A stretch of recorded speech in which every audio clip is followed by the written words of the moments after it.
Dominus vobiscum, et cum spiritu tuo, sequentia Sancti Evangelii secundum Mateum. Gloria tibi, Domine. In illo tempore condescendisset Iesus de monte, secute sunt eum turbe multe, ed ecce leprosus veniens adorabat eum dicens: Domine, si vis potes me mundari. Ed extendens manu Iesus manum, petigit eum dicens: Volo, mundari. Et confessi mundata est lepra eius. Ed aiti Iesus, vide nemici dixeris, sed vade ostendete sacerdoti, ed ofer munus quod praecepit Moises, in testimonium illis, cum autem introisset, Capharnaum accessitat eum centurio rogans eum, et dicens: Domine, puer meus iacet in domo paralyticus, et male torquetur, et aiti Iesus, ego veniam et curavo eum, et respondens centurio ait: Domine, non sum dignus ut intre sub tectum meum, sed tantum dic verbo et sanabitur puer meus.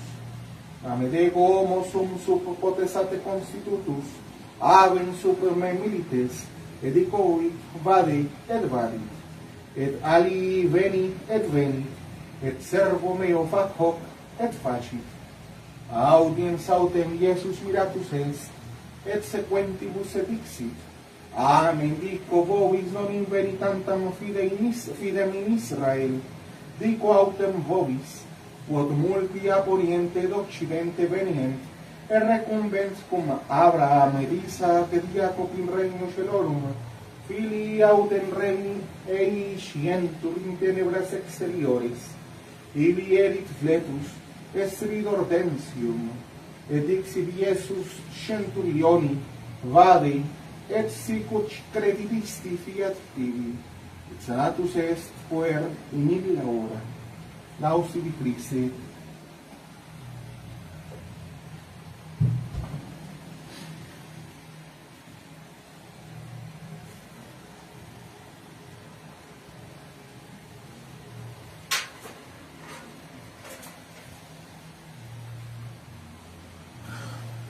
Porque soy el más pequeño de los apóstoles, no soy digno de ser llamado apóstol, porque perseguí a la iglesia de Dios. Pero por la gracia de Dios soy lo que soy, y su gracia no ha sido en vano para conmigo. Antes he trabajado más que todos ellos, pero no yo sin la gracia de Dios, sino la gracia de Dios conmigo. Del Padre, del Hijo y del Espíritu Santo. Amén. Queridos fieles, en esta dominica, el día 25 de enero del presente año, estamos celebrando precisamente la fiesta de la conversión del apóstol San Pablo, de quien tenemos reliquias de primer grado en el relicario más próximo al sagrario del lado Evangelio.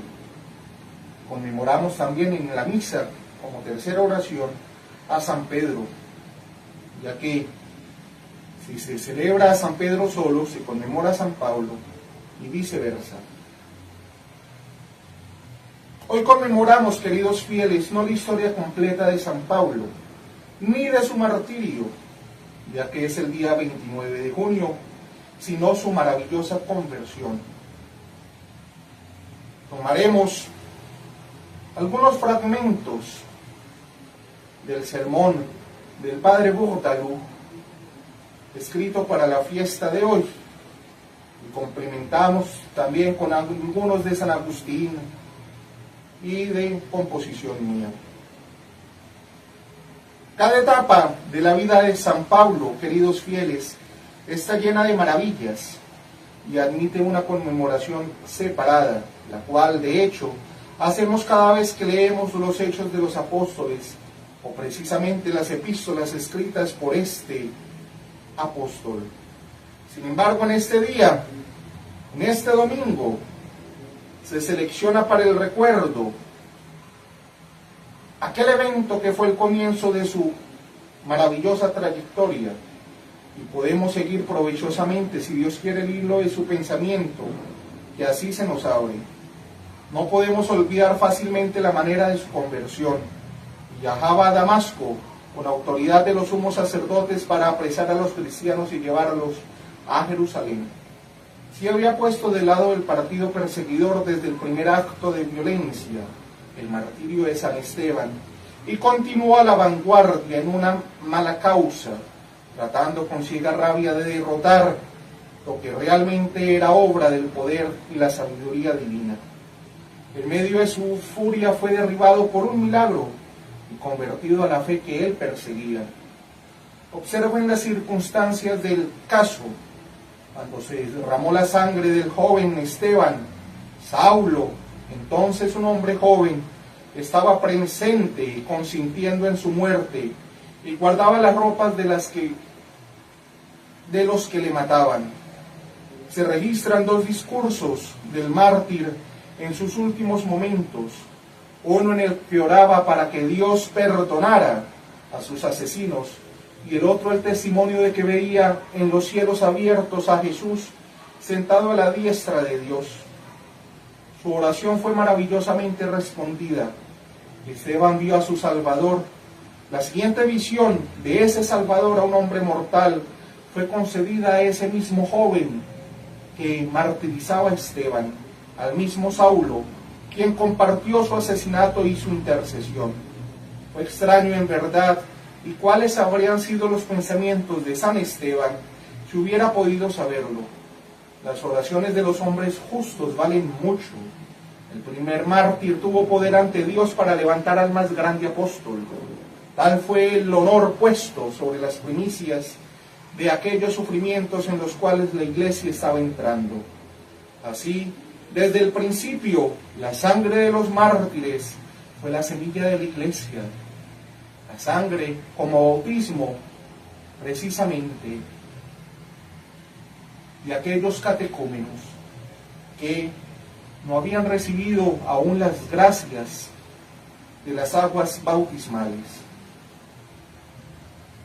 Esteban, un solo hombre, fue condenado a muerte por decir que el pueblo judío ya no tendría privilegios exclusivos, pero su misma tumba se levantó el instrumento favorecido por el cual miles y decenas de miles de gentiles fueron llevados al conocimiento de la verdad.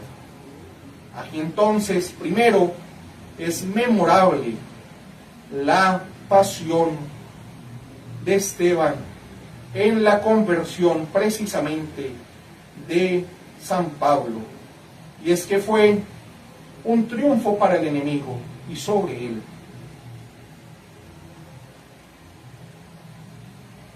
Contra el enemigo, perdón. Un triunfo de Dios contra su enemigo.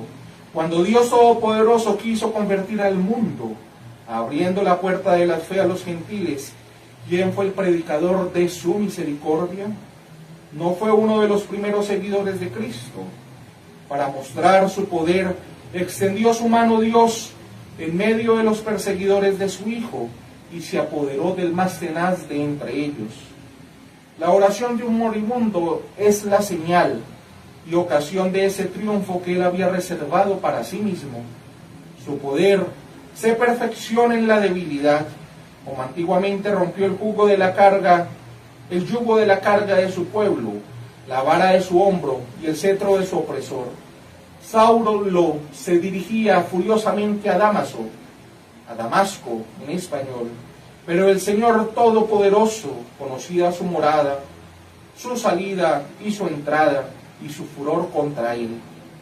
Y por cuanto su furor contra él y su estruendo habían subido a sus oídos, por tanto, como en el caso de Sennacherib, aunque de una manera muy diferente, él puso su garfio en su nariz y su freno en sus labios, y lo hizo volver por el camino por donde vino. El despojo a los principados y a las potestades, y de esa manera exhibió públicamente, triunfando sobre la cabeza de la serpiente, mientras su talón estaba herido. Saulo, el perseguidor, se convirtió y predicó a Cristo en las sinagogas. En segundo lugar, La conversión de San Pablo puede considerarse como una introducción adecuada al oficio que fue llamado a ejecutar en la providencia de Dios. He dicho que fue un triunfo sobre los enemigos de Cristo, pero también fue un emblema expresivo de la naturaleza del trato general de Dios con la raza humana, que somos todos, si no rebeldes contra Dios y enemigos de la verdad por medio del pecado. ¿Qué eran los gentiles en particular en ese tiempo, sino ajenos a Él y enemigos en su mente haciendo malas obras? ¿Quién entonces podría cumplir tan apropiadamente el propósito de aquel que vino a llamar a los pecadores al arrepentimiento, como a alguien que se estimaba a sí mismo el más pequeño de los apóstoles, que no era digno de ser llamado apóstol, porque había perseguido a la iglesia de Dios? Cuando nuestro buen Dios Todopoderoso, en su infinita misericordia, se propuso formar un pueblo para sí mismo de entre los paganos, como vasos para gloria, primero eligió el instrumento de su propósito, como un tizón arrebatado del incendio, para hacer un tipo del resto. Hay un paralelo a este orden de la providencia en el Antiguo Testamento.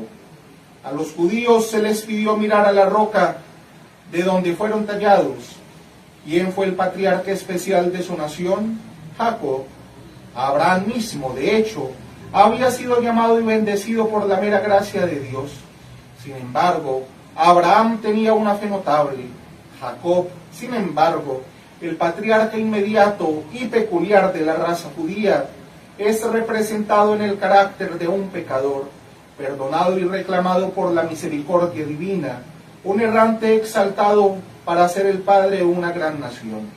No me atrevo a describirlo como realmente era, sino como se nos presenta, no personalmente, sino en ese punto de vista particular en el que la historia sagrada lo ha colocado, no como individuo, sino como es típicamente o en el camino de la doctrina. No hay error en las marcas de su carácter y fortuna en la historia, designada y registrada para humillar el orgullo judío. Él hace su propia confesión como San Pablo después: menor soy que todas las misericordias. Cada año también se ordenaba a los israelitas traer su ofrenda y declarar ante Dios que un sirio a punto de perecer fue su padre. Tal como era el padre, tal era entonces razonable suponer serían los descendientes. Ninguno sería mayor que su padre Jacob, por cuya causa la nación fue bendecida. De la misma manera, San Pablo es, en una forma de ver la dispensación, el Padre espiritual de los gentiles, y en la historia de su pecado y su perdón más misericordioso, ejemplifica mucho más que sus hermanos, los apóstoles, su propio evangelio, que todos somos culpables ante Dios y solo podemos ser salvos por su generosidad gratuita. De sus propias palabras: por esto fui recibido a misericordia, para que Jesucristo mostrase en mí el primero toda su clemencia, para ejemplo de los que habrían de creer en Él para vida eterna. Y en el siguiente lugar, el curso de vida anterior de San Pablo lo hizo, tal vez, después de su conversión, un instrumento más apto para los propósitos de Dios, propósito que no hacía antes de su conversión.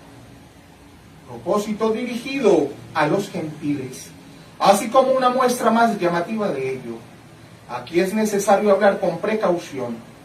Sabremos que cuales quieran que fueran los éxitos de San Pablo en la propagación del Evangelio, no eran en su fuente y naturaleza suyos, sino a través de la gracia de Dios que estaban con él.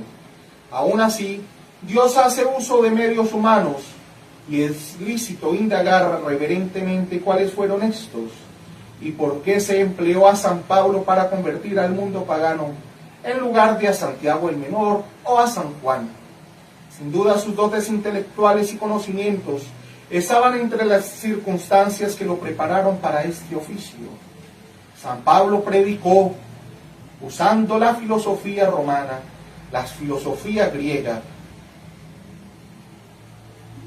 y traída precisamente al cristianismo.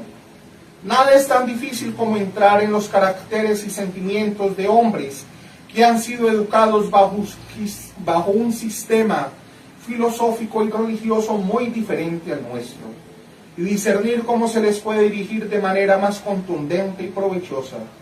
Ahora bien, San Pablo había tenido experiencia en su propio caso de un estado mental muy diferente al que le pertenecía como apóstol, a un estado mental precisamente educado en la filosofía griega y romana, aunque nunca había sido contaminado con la inmoralidad y profanidad paganas. Había mantenido punto de vista y sentimientos muy alejados de los cristianos, y había experimentado una conversión de la que los otros apóstoles eran ajenos. Lejos estoy de querer decir que haya algo favorable, precisamente para una caída en la infidelidad y luego en su regreso a la creencia religiosa. No, ese no fue el caso de San Pablo. Él no sufrió un cambio radical de principio religioso. Él era judío al igual que los demás apóstoles. No fue pagano. Por ende, creía en el Dios que se le presentó aquel 25 de enero, día de su conversión.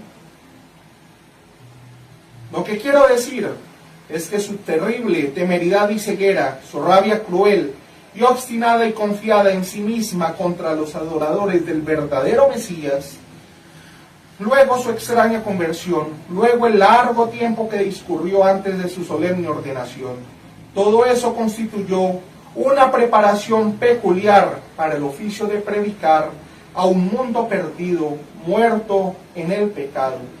Le dio una visión extendida por un lado de los caminos y designios de la divina providencia y por otro lado el funcionamiento del pecado en el corazón humano. Le enseñó a no desesperar de los peores pecadores, a ser perspicaz para detectar las chispas de la fe en medio de hábitos de vida corruptos y a entrar en las diversas tentaciones en que la naturaleza humana está precisamente soportando.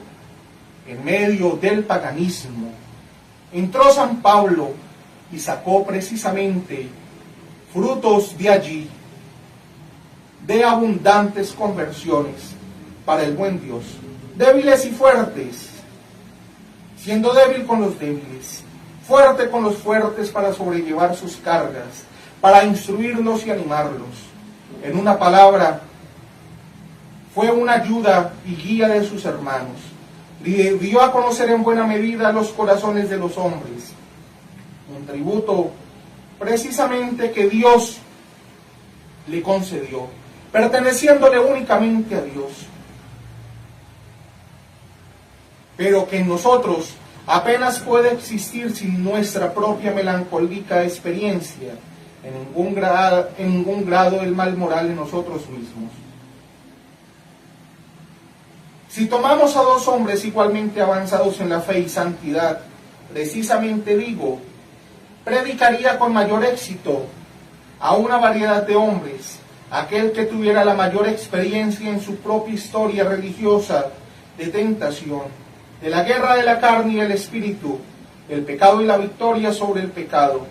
Pero en segundo lugar, observemos cuán lejos está la conversión de San Pablo, de hecho, de ofrecer algún aliento a aquellos que viven en pecado. Porque se le mostró misericordia a Saulo el perseguidor, él mismo nos da la razón. Fui recibido a misericordia porque lo hice por ignorancia en incredulidad. ¿Y por qué fue habilitado para predicar el Evangelio? Porque Cristo me tuvo por fiel. Saulo siempre fue fiel, según su noción del camino del Señor. Sin duda pecó profunda y gravemente al perseguir a los cristianos, y si hubiera conocido las Escrituras antes, no lo hubiera hecho. Habría reconocido a nuestro Señor Jesucristo como el Salvador prometido, como el Mesías, como el Cristo. Pero fue criado en una escuela humana, en medio de la pérfida religión judía, que alentaba precisamente a matar a todos los que se decían y se denominaban cristianos.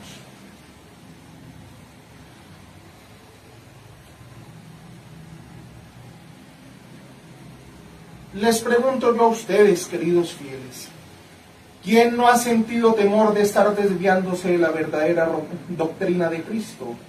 En esos tiempos en que la iglesia se encuentra en estado de sede vacante, en que la sede de Pedro está vacía, en estos tiempos en que no hay papa, para que nos fortalezca en la fe.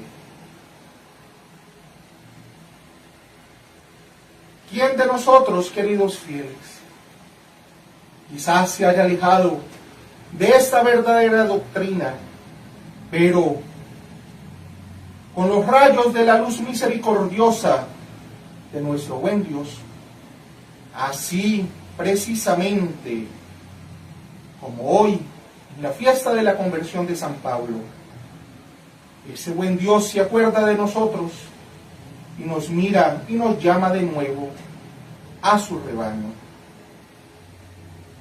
¿Quién de nosotros ha tenido dudas de que tal vez nos estamos formando mal en la doctrina, en la liturgia? Les digo, hay que ir a las pruebas, hay que ir a las fuentes. ¿Cuáles son las fuentes de un cristiano católico? La Escritura y la tradición. Ir a los padres de la iglesia, leerlos a ellos, eso sí, alejados del milenialismo que está condenado como herejía en el año 1944 por el Papa Pío XII. Dejar a un lado el pensamiento de que estamos precisamente en los últimos tiempos en donde Dios va a venir a arrebatarnos al cielo. No, alejados precisamente del milenarismo. Es peligroso. Vivamos cada día como si fuese el último. Apreciemos y obedezcamos precisamente a la santa luz que nuestro buen Dios nos da a través de la conciencia. Estudiemos precisamente con atención y cuidado las Sagradas Escrituras.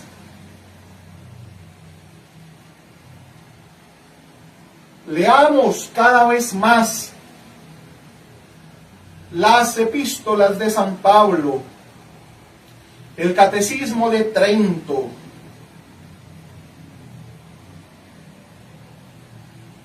recemos diariamente. Evitemos precisamente las distracciones que este mundo nos da. Y roguemos cada día a ese buen Dios que tanto nos ama, que nos dé más y más sacerdotes para la iglesia, que tanto los necesita. Sobre todo en aquellos lugares, en aquellos países donde la iglesia de Dios no se encuentra presente. Necesitamos sacerdotes para enviar a esos lugares. Que vocaciones nazcan en esos lugares, en donde por sí solos puedan iniciar el apostolado, así como lo hicieron los apóstoles. Ellos no recibieron todo de una vez formado por nuestro Señor Jesucristo. Ellos fueron a predicar el Evangelio, dejando a sus familias, a sus esposas, a sus hijos, dando la vida por ese buen Dios, para hacer crecer ese pueblo de Dios, y cumpliendo el mandato especial del Señor, de ir por el mundo a predicar el Evangelio. Pidámosle a ese buen Dios que así como tuvo misericordia incluso del perseguidor de sus santos, que derramó su gracia sobre él y lo llevó a la verdad, que asimismo nos dé su santa luz, tenga misericordia de nosotros, nos dé su gracia y nos lleve a la verdad, para que algún día, no muy lejano, la Santa Iglesia de Dios, por medio de nosotros los obispos, en un concilio imperfecto, pueda volver a tener su cabeza visible, un Papa, para que nos rija y nos guíe con su timón hacia el buen puerto, tranquilo y seguro, de la verdad de nuestro buen Dios. Nuestra Señora de la Santa Esperanza ruega por nosotros y conviértenos. San Pablo ruega por nosotros. En nombre del Padre, del Hijo y del Espíritu Santo. Amén.